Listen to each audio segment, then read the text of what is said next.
So that's the other thing too. I often wonder, and since we're coming into a tunnel, we could really tap into that. Is there a concept of eternal darkness, hell? I mean, what's? I mean, I've heard all these different things. What is hell? Hell is, let me give you an example. In the King James Version, there's 4 words translated into hell. One is Sheol, which means a grave site in Hebrew. Uh, Gehenna, which means a pit or a place where they burn garbage at. That's translated into hell. Then you have Tartarus, also translated into hell, which means a dark pit.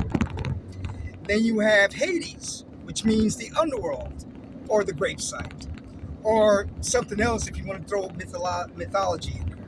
And I believe a lot of these teachings in churches is mixed in with mythology. mythology. Yes. Yeah.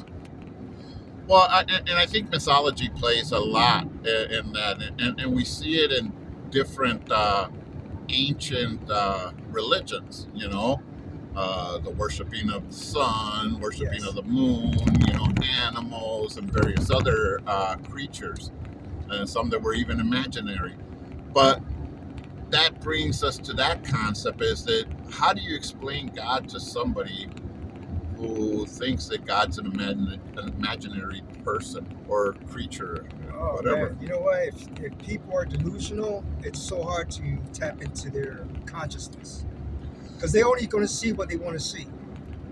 You know? Well, I guess that brings me back to the concept of knowledge, because knowledge teaches us that in order to understand and have it, is we have to have proof.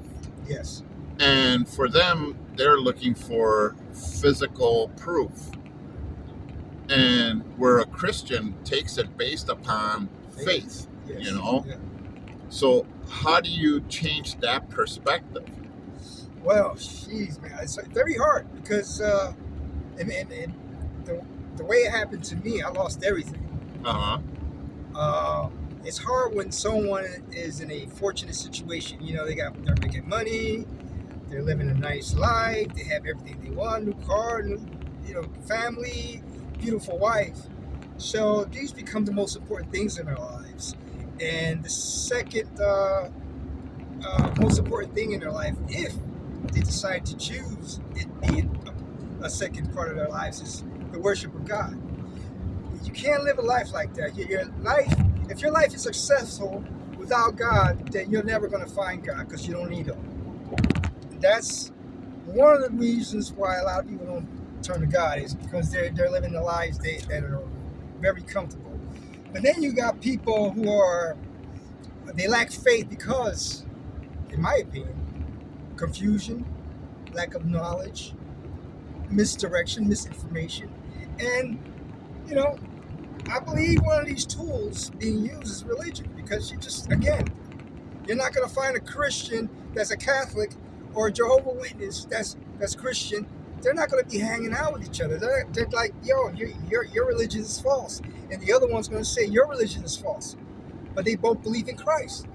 So if we understand that, we will simplify our ability to understand how to find the truth. And how to find the truth is not by division, but through unification and talking about God. Yeah, and that's interesting you say that, because I often, that's one of my questions in life, and it started with a friend of mine, and it's always stayed in my head. I see a lot of these Christian groups talking about Jesus, love, and everything else. Yeah. But then all of a sudden, when you get to know them, you find them that they have all this hate in their heart. Yeah. Oh, yeah. And it's like, Yeah. How can you call yourself a Christian with all that hate in your heart? Yeah. Well, that's a very good question, because you can't be a Christian if you have all that hate in your heart. See, if you look in the book of Revelation, it talks about the 7 congregations. It talks about some people doing good in that congregation and some who are doing bad. And some congregations are doing better than others. But in all of them, there was always some kind of advice or a warning that people that are within these organizations are there to infiltrate and, distract and divert you away from God. So, and I would say every church has people like that. Yeah.